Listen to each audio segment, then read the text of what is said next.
રાપર નગરપાલિકાના પ્રમુખ ઉપપ્રમુખની વરણી કરવામાં આવી. સ્ટોરી બાય સૂરજ લોહાર, રાપર મા ન્યૂઝ. સૌપ્રથમ તો ખુશીની વાત કરીએ તો નગરની સેવા કરવાનો મોકો મળ્યો છે એની બહુ ખુશી જ છે. અને નગરના પ્રશ્નો છે જેવા કે પાણી, ગટર, રખડતા ઢોરોના જે પ્રશ્નો છે તે અમે પ્રાધાન્ય આપીને સૌપ્રથમ એ પ્રશ્નોનું નિરાકરણ કરશું.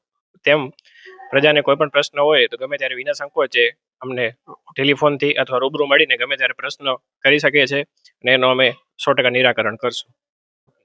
હા, એક ખુશીનો માહોલ છે, કારણ કે જે આપણે એમ કહીએ કે મોદી સાહેબનું જે વિઝન છે કે યુવાનોને વધારે પ્રાધાન્ય આપો, એવી રીતે મારું કોઈ બેકગ્રાઉન્ડ પોલિટિક્સથી નથી કોઈ ઘરમાંથી પોલિટિક્સમાં, અને એક ફ્રેશ સ્ટાર્ટ છે કે સેવા કરવાનો, નગર સેવા કરવાનો મોકો મળ્યો છે, એ માટે બહુ ખુશ છે ઘરે બધા. પણ બસ લોકોને એ જ કહેવા માંગીશ કે તમારો કોઈ પણ પ્રશ્ન હોય જે વિના સંકોચે ગમે ત્યારે કરી શકો છો, ટેલિફોનિક રીતે કે રૂબરૂ મળીને કોઈ પણ પ્રશ્ન હોય એનું 100% અમે નિરાકરણ કરશું. અમારી આખી બોડી અને ખાસ તો વિરેન્દ્રસિંહજીનો તેમજ ભારતીય જનતા પાર્ટીના દરેક હોદ્દેદારો, કાર્યકર્તાનો ખૂબ ખૂબ આભાર માનીશ કે મને આ સેવા કરવાનો મોકો આપ્યો.